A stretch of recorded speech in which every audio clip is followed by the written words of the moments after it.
प्यारे बच्चों, आप सभी का हमारे चैनल पे बहुत बहुत स्वागत है। दोस्तों, आज के इस वीडियो के माध्यम से क्लास 10th के बच्चों के लिए गृह विज्ञान का यूपी बोर्ड के द्वारा जारी किया गया 2024 का लेटेस्ट मॉडल पेपर लेकर के आ चुके हैं। और बच्चों, इस वीडियो के माध्यम से मैं आप सभी को इस पूरे वायरल मॉडल पेपर का A to Z solution provide करने वाला हूँ।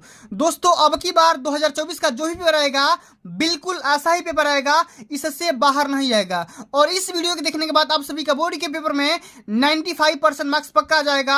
आप सभी से मैं दावे के साथ बोल सकता हूं। देख सकते हैं क्लास 10th गृह विज्ञान 2024 पेपर बिल्कुल ऐसा ही आएगा जैसा कि मैं आप सभी को इस वीडियो के माध्यम से बताने वाला हूं। और बोर्ड पेपर देने से पहले इस वीडियो को शुरू से लेकर के एंड तक जरूर देख लो। और इस वीडियो को देखने के बाद आप सभी का बोर्ड परीक्षा 2024 में या फ्यूचर बोर्ड एग्जाम में आपका 95% पाने से कोई नहीं रोक सकता है, ये मैं फुल गारंटी के साथ बोल सकता हूं। ठीक है, ये वीडियो उन विद्यार्थियों के लिए खास होने वाली है जो कि अब की बार 2024 बोर्ड परीक्षा या फ्यूचर बोर्ड एग्जाम में गृह विज्ञान का पेपर देने वाला है। इसलिए आप सभी से हम्बल रिक्वेस्ट है, इस पूरे वीडियो को शुरू से लेकर के अंत तक जरूर देख लेना।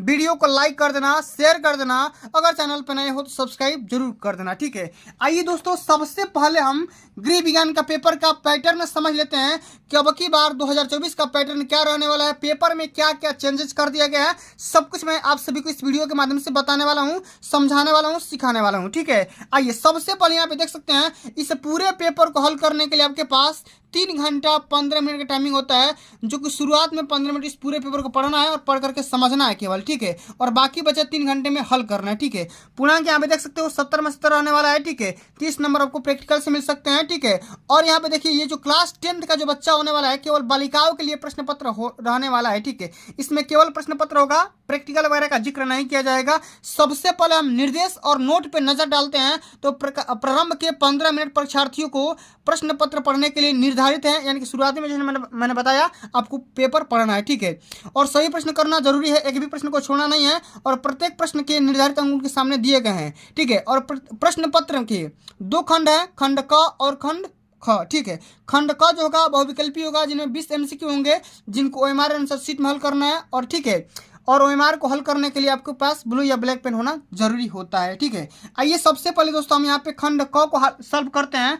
और खंड क को यहाँ पे सॉल्व करने से पहले वस्तुनिष्ठ जो प्रश्न दिया गया, एक एक प्रश्न को यहाँ पे हम समझेंगे, ध्यान समझेंगे, आपको परेशान नहीं होना है। ठीक है, अब सबसे पहला जो प्रश्न पूछा गया है, स्ट्रेचर का प्रयोग कब किया जाता है?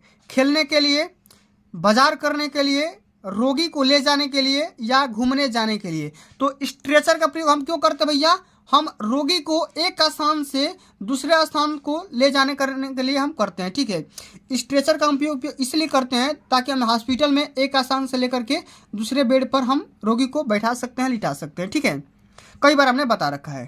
ठीक है, चलो अब अगला हमारा क्वेश्चन पूछा गया है कि बचत की आवश्यकता है मनोरंजन करने के लिए, बंगला खरीदने के लिए, भविष्य के आकस्मिक खर्चों के लिए, या ये सभी काम के लिए। ठीक है, तो हम सेविंग क्यों करते हैं भैया? सेविंग हमारे करने का हमारे पास यही मोटो होता है कि मनोरंजन भी कर सकते हैं, बंगला भी खरीद सकते हैं, भविष्य का आकस्मिक काम भी कर सकते हैं, यानी कि सभी के सभी ऑप्शन क्या हो जाएंगे, यहाँ पे राइट आंसर हो जाएगा। ठीक है, चलो अगला हमारा जो क्वेश्चन पूछा गया है, ध्यान समझो कि आवश्यकता अनुसार जल ग्रहण करने से, ठीक है, शरीर का तापमान पे क्या प्रभाव पड़ता है? बढ़ जाता है।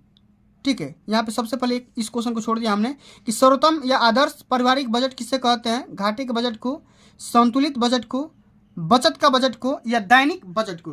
ठीक है, तो आदर्श बजट किसको माना जाता है? तो हम बोल सकते हैं बचत के बजट को हम आदर्श बजट बोलते हैं। ठीक है, मैंने ऐसा बजट बनाइए ताकि उसमें हमारा फायदा हो, नुकसान ना हो। ठीक है, चलिए आगे बात करते हैं। आवश्यकता अनुसार जल ग्रहण करने से शरीर का तापमान पर क्या प्रभाव पड़ता है, इसके बारे में बताना। बढ़ जाता है, घट जाता है, कि नियमित रहता है, कि अप्रभावित रहता है। ठीक है, तो आवश्यकता अनुसार जब हम जल पीते हैं, जल ग्रहण करते हैं, ठीक है, तो हमारे जो शरीर का जो टेम्परेचर होता है वो कंट्रोलिंग रहता है, यानी कि नियमित रहता है, नियंत्रित रहता है। ठीक है, तीसरा ऑप्शन यहाँ पे राइट आंसर हो जाएगा। तो जितना क्वेश्चन बता रहा हूँ सारे क्वेश्चन अभी कभी नोट कर लो, क्योंकि अब की बार यही सब सारे क्वेश्चन छपने वाले हैं। ठीक है, चलो अगला हमारा क्वेश्चन पूछा गया है, 1 ग्राम में कितने 1 ग्राम में होते हैं? 10 डेकाग्राम, 10 सेंटीग्राम, 10 डेसीग्राम, या 10 मिलीग्राम। ठीक है, बताओ 1 ग्राम में कितने ग्राम होते हैं भैया? 1 ग्राम में 10 डेसीग्राम होते हैं। ठीक है, तीसरा ऑप्शन यहाँ पे राइट आंसर हो जाएगा। ठीक है, चलो अगला हमारा क्वेश्चन पूछा गया कि H2O, ठीक है, H2O का तात्पर्य क्या है? विद्युत, पानी, हवा या आग। H2O का मतलब होता है जल। H2O का मतलब क्या होता है? जल होता है, पानी होता है, ठीक है। सेकंड ऑप्शन यहाँ पर राइट आंसर हो जाएगा। चलो अगला हमारा क्वेश्चन पूछा गया कि लौह तत्व की कमी से कौन सा रोग होता है? बेरी एनीमिया, मेरेस्मस या रिकेट्स। तो लौह तत्व की कमी से एनीमिया नामक रोग हो जाता है। ऑप्शन नंबर पहला सेकंड इसका राइट आंसर हो जाएगा, ठीक है। एनीमिया रोग हो जाता है लौह तत्व मतलब लोहे की कमी से, ठीक है। और लोहा किस में पाया जाता है? कमेंट करके बताओ, ठीक है। हरी सब्जियों में पाया जाता है, ठीक है। चलिए आगे बात करते हैं। अशुद्ध जल से रोग हो जाता है, कौन सा रोग होता है भैया? क्षय रोग होता है कि चेचक होता है कि हैजा होता है कि कोई नहीं होता है? बताओ। अशुद्ध जल से हैजा रोग हो जाता है, कई बार हमने बता रखा है, ठीक है, कि हैजा रोग किस वजह से होता है? अशुद्ध जल से होता है। इसमें क्या होता है, जब भी बरसात होता है तो नाली में या गड्ढे में जो भी पानी इकट्ठा हो जाता है उसकी वजह से कीड़े मकोड़े मक्खियाँ वगैरह पैदा हो जाती हैं और उसी की वजह से क्या हो जाता है? हैजा रोग हो जाता है, ठीक है। चलिए अगला हमारा क्वेश्चन पूछा गया कि अंतर्राष्ट्रीय योग दिवस किस दिन को मनाया जाता है? 21 जून, 20 जून, 25 जून या 28 जून। तो अंतर्राष्ट्रीय योग दिवस ये माना जाता है 21 जून को, यानी कि 21 जून को मनाया जाता है। ऑप्शन नंबर पहला इसका राइट आंसर हो जाएगा, ठीक है। अगला हमारा क्वेश्चन पूछा गया कि विश्व शौचालय दिवस किस तिथि को मनाया जाता है? 19 नवंबर, 19 मार्च, 18 नवंबर या 19 जून। तो 19 नवंबर को मनाया जाता है, ठीक है। ऑप्शन नंबर पहला इसका राइट आंसर होगा। 19 नवंबर को विश्व शौचालय दिवस मनाया जाता है, ठीक है। चलो आगे देखते हैं। मक्खी के द्वारा फैलता है मलेरिया, प्लेग, हैजा या रेबीज। तो मक्खियों के द्वारा, मैंने बताया ना, हैजा रोग फैलता है, ठीक है। चलो अगला हमारा क्वेश्चन पूछा गया है कि घर में सफाई करने के लिए या घर में सिलाई करने से बचत होती है किसकी? समय की, धन की, कपड़े की या समय धन तीनों की, ठीक है। तीनों की बचत हो सकती है भैया, समय की भी, धन की और कपड़े की भी बचत हो सकती है, ठीक है। चलो अगला हमारा क्वेश्चन पूछा गया कि यदि अस्थि एक से अधिक स्थान पर टूटती है तो अस्थि भंजन कहलाता है। बहुखंडी, कच्चा, संयुक्त या साधारण। उसको हम बहुखंडी बोल सकते हैं, ठीक है। ऑप्शन नंबर पहले इसका राइट आंसर हो जाएगा, ठीक है। चलो अगला हमारा क्वेश्चन पूछा गया कि आधुनिक प्रकार का ईंधन है लकड़ी, कोयला, कंडे या गैस। तो आधुनिक प्रकार का ईंधन क्या हो जाएगा? हमारा गैस हो जाएगा, ठीक है। क्या होगा? गैस हो जाएगा, ठीक है। तो जितना क्वेश्चन बता रहा हूँ आप सभी लोग को ध्यान में रखिएगा, ठीक है, और पूरे क्वेश्चन को माइंड में रख लो, ठीक है। चलो आगे बढ़ते हैं। अगला हमारा क्वेश्चन पूछा गया है कि सब्जियों को धोने चाहिए छीलने से पहले, छीलने के बाद या काटने के बाद या प्रत्येक बार। तो सब्जी को हमें प्रत्येक बार धुलना चाहिए, ठीक है। छीलने के पहले भी, छीलने के बाद भी, काटने के बाद भी, ठीक है। तो हमेशा धुलो, ठीक है। चलो अगला क्वेश्चन क्या पूछा गया है? ऊर्जा का प्रमुख साधन क्या होता है? कार्बोहाइड्रेट, प्रोटीन, विटामिन या खनिज लवण। जल्दी बताओ क्या हो जाए होगा इसका? ऊर्जा का प्रमुख साधन क्या होगा? कार्बोहाइड्रेट होगा, ठीक, कार्बोज इसको भी बोल सकते हैं, ठीक है। चलो अगला हमारा क्वेश्चन पूछा गया है पीतल के फूलदान की सफाई किसके द्वारा की जाती है? चूना के द्वारा, ब्रासों के द्वारा, रेत के द्वारा या राख के द्वारा। तो पीतल के फूलदान की सफाई किसके द्वारा किया जाता है? ब्रासों के द्वारा किया जाता है। सेकंड ऑप्शन यहाँ पे राइट आंसर हो जाएगा, ठीक है। अगला हमारा क्वेश्चन क्या पूछा गया है? सजावट से पूर्व आवश्यक है चित्र एकत्र करना, कालीन खरीदना, फूलों का चुनाव करना या कमरे की सफाई करना। कमरे का सफाई करना हो जाएगा।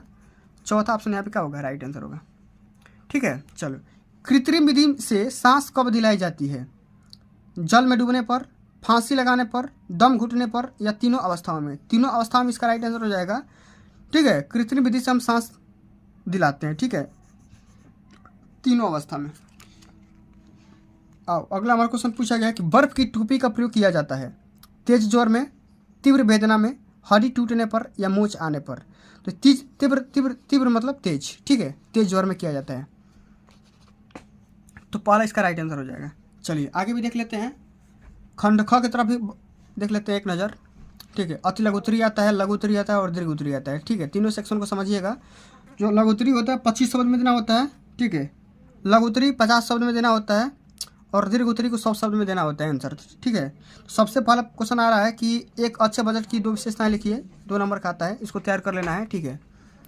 अगला क्वेश्चन है कि वाहक चेक किसे कहते हैं? इसका लाभ बताइए, ये भी 2 नंबर का आता है। सबको तैयार कर लो, नहीं तैयार कर पा रहे हो तो बताओ, कमेंट करके बता देना, मैं तैयार करवा दूंगा, ठीक है, अपलोड कर दूंगा सॉल्यूशन। जल को शुद्ध करने के 2 आधुनिक उपकरणों के बारे में लिखिए, ये भी 2 नंबर का आता है। किन 4 संक्रामक रोगों के नाम लिखिए, ये भी 2 नंबर का आता है। शरीर के लिए भोजन क्यों आवश्यक है, क्यों जरूरी है, ये भी 2 नंबर का आता है। किस प्रकार अस्थिभंग में रोगी को बर्फ की चूसने के लिए दी जाती है, ठीक है, ये भी 2 नंबर का आता है, ठीक है। यानी कि 6 क्वेश्चन आता है, ठीक है। 2 4 6 2 4 6 6 नंबर, यानी कि 12 नंबर का आता है, ठीक है। और ये जो सेक्शन आता है ये 24 नंबर का आता है, ठीक है, दुगना आता है, ठीक है। रेशमी वस्त्रों की धुलाई की विधि लिखिए, 4 नंबर के यहाँ से आएगा, ठीक है, 50 शब्द में देना होता है। गृह गणित का ज्ञान होना क्यों जरूरी होता है, इसके बारे में लिखना, 4 नंबर के यहाँ से मिल जाएगा। मानव शरीर में अस्थियों की बनावट का वर्णन करिए, ठीक है। भोजन पकाने से पहले, पकाते समय या परोसते समय किन किन बातों का ध्यान रखना है, इसके बारे में ध्यान रखना है। प्राकृतिक और कृत्रिम शोषण में क्या अंतर होता है, इसके बारे में लिखना है, ठीक है। ये भी 4 नंबर का आता है, ठीक है। तो जितना क्वेश्चन है वो भी 4 नंबर का आता है। और यहाँ पे लॉन्ग आंसर क्वेश्चन 6 नंबर का आता है, 3 क्वेश्चन आता है, ये 18 नंबर का सेक्शन आता है, ठीक है। चलो, पारिवारिक बजट का क्या महत्व होता है, परिवार में होने वाले लाभों का वर्णन करिए। ये नहीं यार, तो ये मियादी बुखार या टाइफाइड के बारे में लिखना है। रोग का लक्षण, उपचार, बचने के उपाय कौन कौन से होते हैं, 6 नंबर के यहाँ से आएगा। पर्यावरण प्रदूषण से क्या समझते हैं, ठीक है। पर्यावरण प्रदूषण से सामान्य रोगों के लक्षण उल्लेख करना है, ठीक है। कंट्रोल करने के कौन कौन से उपाय होते हैं, ठीक है, सभी को अब करना होता है। यह टीबी के बारे में, ठीक है, तपेदी के बारे में लिखना होता है, कौन कौन सा रीजन होते हैं, लक्षण, उपचार, बचाव, सभी के बारे में लिखना है। 6 नंबर यहाँ से मिल जाएंगे। हस्त आसन द्वारा घायल व्यक्ति के स्थानांतरण की विधि के बारे में वर्णन करना होता है, ये यहाँ से 6 नंबर मिल जाएंगे। तो इन सभी क्वेश्चन को तैयार कर लो। यही सब क्वेश्चन बोर्ड के पेपर में रिपीट हो रहे हैं, ठीक है, क्योंकि बोर्ड के बारे पास भी यही सब सारे क्वेश्चन होते हैं, इसी में से उठा करके देता है, इससे बाहर नहीं देता है, ठीक है। तो दोस्तों आज के लिए बस इतना ही। अगर ये वीडियो आप सभी को अच्छी लगी होगी, हेल्पफुल लगी होगी, तो वीडियो को लाइक कर देना, शेयर कर देना। अगर चैनल पर नए हो तो सब्सक्राइब कर देना। जल्दी मिलते हैं अगली वीडियो में, तब तक के लिए जय हिंद, जय भारत, वंदे मातरम।